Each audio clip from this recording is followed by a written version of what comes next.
आज चाहिँ म तपाईहरुले यहाँ देखिरहनु भएको छ एसडब्ल्यू रोडको बारेमा चाहिँ म तपाईहरुलाई केही कुरा भन्ने छु। यहाँनिर तपाईले हेर्नुभयो भने एसडब्ल्यू रोड र एसडब्ल्यू डिटिएम देख्नुहुन्छ र यहाँनिर चाहिँ एसडब्ल्यू रोड भर्जन 2 प्रोफेसनल देख्नुहुन्छ। यो भर्खरै अहिले एसडब्ल्यू रोडको चाहिँ भर्जन 2 आएको छ, त्यो चाहिँ यहाँ छ र यो चाहिँ हाम्रो पहिलाकै एसडब्ल्यू रोड हो र यो चाहिँ हाम्रो एसडब्ल्यू डिटिएम। पहिला रोड डिजाइन गर्दाखेरि यो दुईटा सफ्टवेयर युज गरेर हामी प्राय रोडको डिजाइन गर्थ्यौं भने अहिले चाहिँ हामीलाई यो एउटा एसडब्ल्यू रोड भर्जन 2 नै यो दुईटाको काम यसले नै गर्ने गर्छ। अहिले चाहिँ हामीलाई यो एउटा मात्रै एसडब्ल्यू रोड सफ्टवेयर भयो भने रोड डिजाइन गर्न सकिन्छ। यसको लागि चाहिँ अब हामीलाई यो डिटिएम एसडब्ल्यू डिटिएम भन्ने सफ्टवेयर चाहिँदैन। अब यो एसडब्ल्यू डिटिएम भन्ने सफ्टवेयरको काम यही एउटै सफ्टवेयरबाट यही भित्रबाट बसेर हामीले काम गर्न सकिन्छ। आज चाहिँ म यो दुईटा सफ्टवेयर र यसकै upgrade version SW road version 2 को बीचमा के डिफरेन्स छ भन्ने कुरा चाहिँ म भिडियोमा देखाउने छु। यहाँनिर चाहिँ दुईवटा सफ्टवेयरहरु छन्, एउटा एसडब्ल्यू रोड र एउटा एसडब्ल्यू डिटिएम। पहिला हामीले रोड डिजाइन गर्दाखेरि एसडब्ल्यू डिटिएम बाट हामीले डिटिएम बनाउँथ्यौं र त्यही डिटिएम को आधारमा एसडब्ल्यू रोडमा काम गरेर हामी रोडको फाइनल डिजाइन गर्थ्यौं। तर अहिले चाहिँ एसडब्ल्यू रोडले अपग्रेड भर्जन ल्याएको छ र यो अपग्रेड भर्जनमा चाहिँ तपाईले यो एसडब्ल्यू डिटिएम भन्ने सफ्टवेयर छुट्टै चलाउनु पर्दैन। यस भित्रैबाट तपाईले डिटिएम क्रिएट गरेर रोड डिजाइन गर्न सक्नुहुन्छ।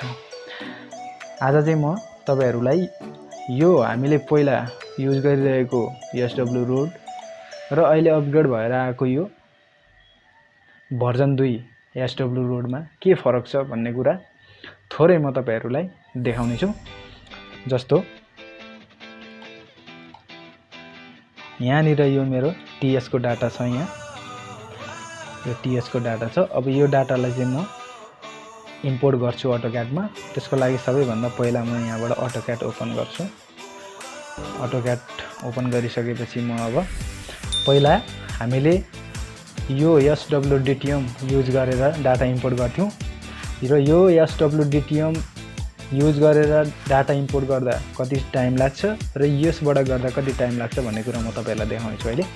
जस्तो मैले यहाँनिर अटोक्याड खोलिसकेको छु। अब म डिटिएम पनि ओपन गर्छु, एसडब्ल्यू डिटिएम लाई ओपन गर्छु र यो हाम्रो यहाँ आइसकेको छ। जसरी हामी इम्पोर्ट गर्थ्यौं त्यसरी गर्ने छु। त्यसको लागि म पोइन्टमा क्लिक गर्छु र यहाँनिर इम्पोर्ट पोइन्ट्स फ्रम एक्सेल छ, म यसलाई क्लिक गर्छु र यहाँनिर तपाईले यो खालको एउटा इन्टरफेस खुलेको छ। अब यहाँबाट म सिधै एक्सेलमा जान्छु र एक्सेलमा गएर यहाँनिर कन्ट्रोल ए गरेर सबैलाई सिलेक्ट गर्छु। धेरै ठुलो फाइल छ, यो टीएस को डाटा हो, यो पुरै विराटनगर भरिको टीएस को डाटा हो यो। र अब यसलाई चाहिँ म यसरी सिलेक्ट गरिसकेपछि यहाँ आएर इम्पोर्ट पोइन्ट्समा क्लिक गर्छु र यसले यहाँनिर डाटा इम्पोर्ट गर्न थालिसकेको छ। यहाँनिर हेर्नुभयो भने तपाईले यो प्लटिङ द पोइन्ट्स भन्दैछ, यो पोइन्ट्सहरु चाहिँ यसले यहाँनिर प्लट गर्दैछ। अब कति टाइम लाग्छ हेरौं यसले र हाम्रो भर्जन 2 बाट गर्दाखेरि कति टाइम लाग्छ त्यो कुरा चाहिँ म तपाईहरुलाई देखाउने छु आज। यसलाई म यतिकै छोड्दिन्छु अहिले।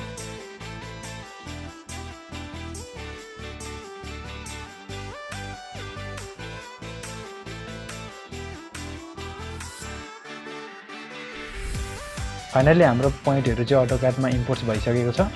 यसका लागि चाहिँ यहाँनिर अहिले अटोक्याडमा हाम्रो पोइन्टहरु देखिएको छैन। यसलाई चाहिँ जुम टु एक्सटेन्ड गरेपछि हाम्रो पोइन्टहरु हाम्रो टीएस को डाटाले फालेको जुन बाटोहरु थियो त्यो चाहिँ हाम्रो यहाँनिर प्लट हुन्छ। यसको लागि चाहिँ म जेड इन्टर ई इन्टर हाने भने अब हाम्रो चाहिँ यसरी यो प्लट भएका पोइन्ट्सहरु चाहिँ यसरी आइसक्यो। यो एक्सेल को त्यति पोइन्टहरुलाई इम्पोर्ट गर्नको लागि यसले 10 मिनेट लगायो। मैले यहाँनिर घडी हेरिरहेको थिएँ, 10 मिनेट लाग्यो यति डाटा जुन इम्पोर्ट गर्नका लागि। यो रोड छ, यो पुरै विराटनगर भरिको म्याप हो। लगभग यहाँनिर एबभ 100 किलोमिटर होला यो बाटोहरु सबै यसको लेन्थमा हेर्ने हो भने। र यति डाटा इम्पोर्ट गर्नका लागि हामीले युज गर्ने पहिलो एसडब्ल्यू डिटिएम ले 10 मिनेट लगायो। मैले यहाँनिर टाइम तपाईहरुलाई बिचमा मैले अलिकति कट गरे। हामीलाई यति डाटा इम्पोर्ट गर्नको लागि 10 मिनेट लाग्यो भने यही डाटा अब हाम्रो भर्जन 2 जुन अहिले अपग्रेड भएर आएको यो छ यसले कति लगाउँछ यो कुरा पनि हामी हेरिहालौँ है त। र अहिले चाहिँ म यसलाई अहिले म डिलिट गरिदिन्छु। यसलाई मैले डिलिट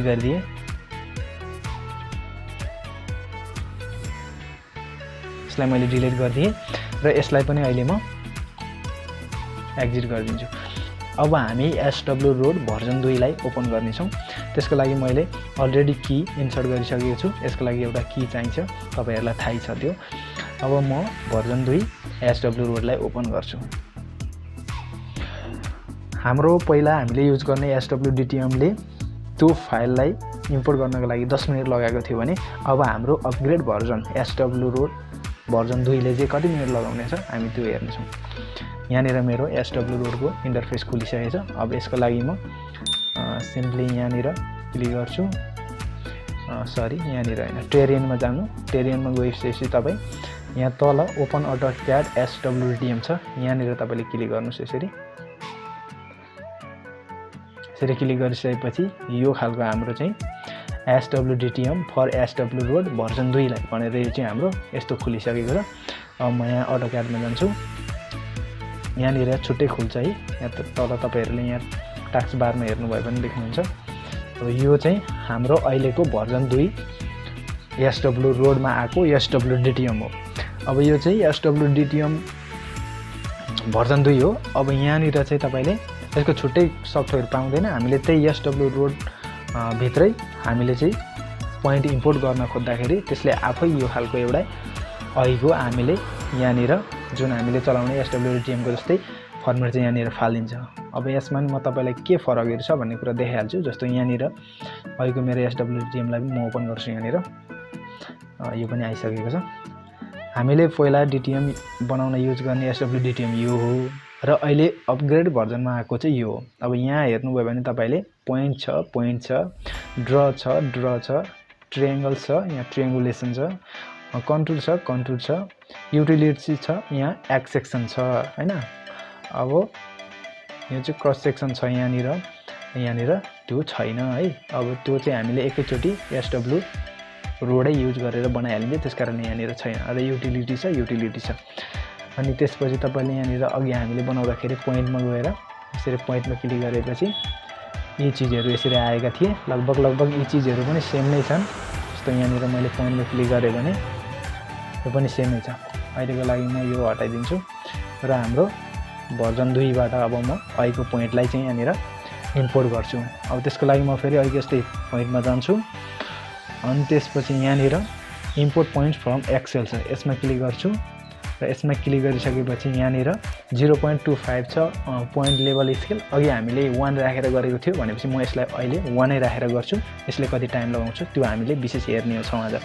र म फेरि एक्सेलमा जान्छु र यहाँ गइसकेपछि फेरि कन्ट्रोल A गरेर सबै पोइन्टहरुलाई सिलेक्ट गर्छु र फेरि म यसरी हाम्रो यो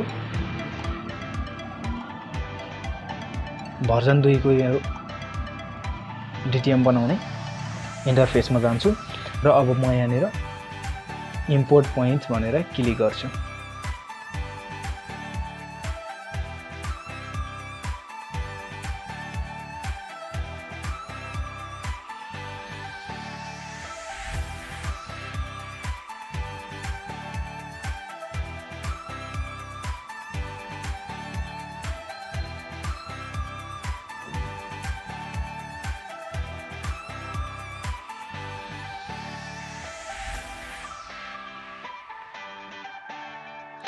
ल अनि फाइनली हाम्रो चाहिँ SWDTM भर्जन 2 ले चाहिँ हाम्रो पोइन्टहरुलाई यसरी इम्पोर्ट गरिसकेको छ यहाँनिर है। यसले चाहिँ अहिले कति समय लाग्यो भन्दाखेरि यसमा मैले समय काटेको छैन र यो चाहिँ लगभग 30 देखि 40 सेकेन्डमा चाहिँ सबै पोइन्टहरुलाई यसले चाहिँ इम्पोर्ट गरिसकेको छ। यसरी हेर्दाखेरि अहिले हामीले अपग्रेड भएर आएको SW रोडमा चाहिँ यसको पोइन्ट इम्पोर्ट गर्ने जुन प्रोसेस छ त्यो चाहिँ एकदमै फास्ट छ। यो चाहिँ एउटा एडभान्टेज छ यसको र यो एडभान्टेज हामीले बुझिसकेपछि अब हामी यसको इन्टरफेसमा जान्छौं र त्यहाँ के छन् फरकहरु त्यसलाई पनि अलिकति म देखाउने छु। अब जस्तै यहाँनिर गइसकेपछि फाइल छ, डाटा छ, एडिट छ, टेरियन छ, utility, कम्प्युट, output, estimate, drying, mobile app utility help आदि छ। अब यहाँनिर चाहिँ सुरुमा तपाईँले यहाँ देख्नुभयो भने न्यू प्रोजेक्ट, जस्तै हामीले पहिले खोल्दाखेरि अटोक्याड हामीले त्यो एसडब्लु रोड हाम्रो जुन पहिलाको भर्जन थियो त्यो खोल्दाखेरि पनि हामीले लगभग यी कुराहरूलाई त्यहाँनिर पाउन सकिन्छ। अब यहाँनिर चाहिँ के छ भन्दाखेरि पहिलो छ न्यू प्रोजेक्ट। अब हामी अहिले यहाँनिर म एउटा न्यू प्रोजेक्ट गर्छु।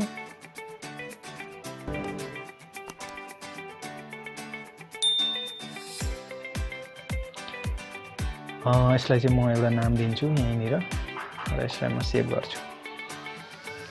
न्यू प्रोजेक्टमा क्लिक गरिसकेर तपाईँले एउटा फाइल कतै सेभ गरिसक्नु भएपछि पहिलाको एसडब्लु रोडको जस्तै प्रोसेस हो, त्यही अनुसारले तपाईँले गरेपछि यहाँनिर तपाईँको यसले यो खालको एउटा सेम त्यही तपाईँले जुन पहिला चलाउनुहुन्थ्यो त्यस्तै खालको एउटा इन्टरफेस खुल्छ। अब यसमा तपाईँले डिजाइन युजिङ ट्रेनिङ मोडलमा राखेर गर्नुहुन्छ या त डिजाइन युजिङ एक्सट्रिम डाटा राखेर गर्नुहुन्छ। अहिले म डिजाइन युजिङ ट्रेनिङ मोडलै छोडिदिन्छु। तर अब यहाँनिर चाहिँ तपाईँले यति लेख्न सक्नुहुन्छ। यहाँनिर जस्तो यहाँ सर्भे बाई कसले गरेको सर्भे, त्यसपछि डिजाइन बाई कस तपाईँले आफ्नो नाम राख्न सक्नुहुन्छ। यदि तपाईँले डिजाइन गर्दै हुनुहुन्छ भने त्यसरी ओके गरिदिनु। तपाईँ यति ओके गरिसकेपछि यो अब यो हाम्रो चाहिँ एसडब्लु रोड भर्जन 2 चाहिँ यसरी ओपन हुन्छ र यसको इन्टरफेस यो खालको छ। र यहाँनिर चाहिँ के अहिले चाहिँ अपग्रेड भएर आएको छ भन्दाखेरि पहिला हामीले जुम इन जुम आउट गर्नको लागि हामीलाई एकदमै समस्या पर्थ्यो। हामीले जुम इन जुम आउट गर्नका लागि माथि जुम इन जुम आउटको अप्सनलाई क्लिक गरेर हामीले यहाँबाट यसरी गरेर माथिबाट यसरी गर्नुपर्ने हुन्थ्यो। त्यति बेला हामीलाई एकदमै अप्ठ्यारो थियो हाम्रो पहिलाको भर्जन एसडब्लु रोडमा। र अहिले अपग्रेड रोडमा चाहिँ के बनाइदिएको छ भन्दाखेरि यहाँनिर तपाईँले हेर्नुभयो भने यहाँ ग्रिडहरू देख्न सक्नुहुन्छ यहाँ।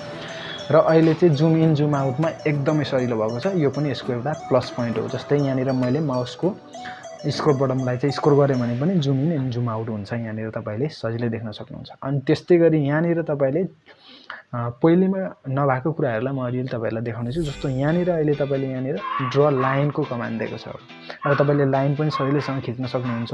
यो फिचर चाहिँ पहिलेको एसडब्लु रोडमा थिएन। अब यहाँ पोली लाइन पनि खिच्न सक्नुहुन्छ तपाईँले। अब यहाँनिर पोलिगन, टेक्स्टहरू, सर्कलहरू, इलिप्सहरू तपाईँले चाहिँ यहाँबाट सजिलैसँग ड्र गर्न सक्नुहुन्छ। यो चाहिँ यसको प्लस पोइन्ट हो, यो चाहिँ यसको एडभान्टेज हो। अब त्यस्तै गरी यहाँनिर तपाईँले हेर्नुभयो भने एसडब्लु रोडको यो लेयर दिएको छ। अब यो लेयरमा चाहिँ तपाईँले कुन चिजहरूलाई चाहिँ आफूले यहाँनिर हेर्न चाहनुहुन्न त्यो चिजहरूलाई चाहिँ अनचेक गर्ने र हेर्न चाहेको चिजहरूलाई चाहिँ क्लिक गरेर तपाईँले चाहिँ यो लेयर वाइज हेर्न पनि सक्नुहुन्छ है। तपाईँले यहाँनिर पनि यसरी लेयर वाइज आउँछ तपाईँको यहाँनिर है। यो लेयरको अप्सन हो, यो अटोक्याडमा जस्तै हो यो पनि। यसको यो प्लस पोइन्ट यो छ। र यहाँनिर तपाईँले एसडब्लु डिटिएम छ, यसको यो सानो प्लसमा तपाईँले क्लिक गर्नुभयो भने यी धेरै प्रोपर्टिजहरू यसको यहाँ आउँछ। जुन हामीले एसडब्लु डिटिएम पहिलेकोबाट बनाउँदाखेरि पनि त्यहाँ पनि हुन्थ्यो। त्यसमा बाउन्ड्री हुन्थ्यो, कन्ट्रोल, एनिमेसन हुन्थ्यो। त्यो जे हामीलाई हेर्न मन लाग्छ त्यसमा पनि हामीले टिक र अनटिक गर्दाखेरि त्यो सजिलै हाइड एन्ड अनहाइड हुन्थ्यो। यो पनि यही हो, सेम नै छ। अनि यहाँनिर दुईवटा तल यहाँनिर तपाईँले देख्नुभयो भने यो नयाँ फिचर चाहिँ अहिलेको अपग्रेडेड एसडब्लु रोडमा आएको छ। र यो चाहिँ के हो भन्दाखेरि यहाँनिर तपाईँले राइट क्लिक गर्नुभयो भने यो एक्सटर्नल लेयर्समा राइट क्लिक गर्नुभयो भने यहाँ 3वटा यो खालको अप्सन खुल्छ। अब तपाईँले DXF फाइल भनेको के हो, कस्तो फाइल हो भनेर तपाईँलाई थाहा छैन भने तपाईँले नेटमा सर्च गरेर पनि हेर्न सक्नुहुन्छ, युट्युबमा गएर हेर्न सक्नुहुन्छ। ती फाइलहरू यहाँनिर अहिले जति पनि यो 3वटा अप्सनमा छन् यो कस्तो खालको फाइलहरू हो, यो कस्तो प्रकारका ड्रइङहरू हुन्, कस्तो ड्रइङ फाइलहरू हो भनेर तपाईँलाई हेर्नु मन लाग्यो भने सिधै गएर युट्युबमा गएर तपाईँले सर्च गरेर हेर्न सक्नुहुन्छ। यो तपाईँहरूलाई मैले छोडिदिएँ। र अहिले यो कुराहरू अहिलेसम्म मैले जति गरिसकेको छु यो एसडब्लु रोड अपग्रेड भर्जन 2 को चाहिँ एडभान्टेजहरू। अब यसमा मैले 1-2वटा डिसएडभान्टेजहरू देखेको छु। त्यो भनेको चाहिँ के हो भन्दाखेरि जस्तो यहाँनिर मैले एउटा अप्सन भेटिरहेको छुइनँ। जस्तो अघि मैले जुन डिटिएम बनाएँ, अब डिटिएम बनाउनको लागि यसले यतिको फिचर हालिदिइसकेको छ भने यहाँनिर जस्तो हामीलाई चाहिने अटोक्याडको फिचर अलिअलि यहाँनिर यसले हालिदिइसकेको छ, लाइन कमान्डहरू अनि जुम इन जुम आउट हालिदिइसकेको छ भनेपछि हामीले डिटिएम बनाउनको लागि टिएसबाट लिएको डाटाहरूलाई डाइरेक्ट एसडब्लु रोडमा किन इम्पोर्ट गर्न नसकिने त? इम्पोर्ट हुन्छ कि हुँदैन भन्ने कुरा हो। जस्तो मैले अहिले यहाँनिर हेर्नुभयो भने यो मेरो टीएसको डाटा छ। अब यो टीएसको डाटालाई मैले इम्पोर्ट गर्नका लागि त अहिले जस्तै अटोक्याड खोलेर कि अटोक्याडमा इम्पोर्ट गर्नु पर्यो, होइन भने त मेरो डाइरेक्टली मैले त यहाँ इम्पोर्ट गर्ने त कुनै अप्सनै भेटाएको छैन कि मैले यही अघि अटोक्याड खोलेर यसरी इम्पोर्ट गर्नु पर्यो, या त फेरि मैले पहिलेकै SWDTM-बाट चाहिँ त्यो चाहिँ इम्पोर्ट गर्नुपर्ने हुन्छ। अब कसरी बनाउने यसलाई चाहिँ भन्ने कुरा, अब यहीँनिर इम्पोर्ट गर्न सकिन्छ सकिँदैन भन्ने कुरा चाहिँ हो। यहाँनिर मैले कुनै पनि अप्सन भेटिनँ, अप्सनै छैन यहाँनिर त्यो पोइन्ट इम्पोर्ट गर्ने। अब यहाँनिर इम्पोर्ट प्रोजेक्ट छ, यहाँ प्रोजेक्ट त्यो हामीले बनाएको प्रोजेक्टहरू भइहाल्यो। यहाँ इम्पोर्टको अप्सन छैन एउटा, होइन। त्यो चाहिँ अब अपग्रेड भर्जनमा त्यो पनि आइदिएको भए चाहिँ धेरै सजिलो हुन्थ्यो। र भिडियो धेरै लामो भयो क्या, आजलाई यति नै भन्दै म बाहिर भएँ।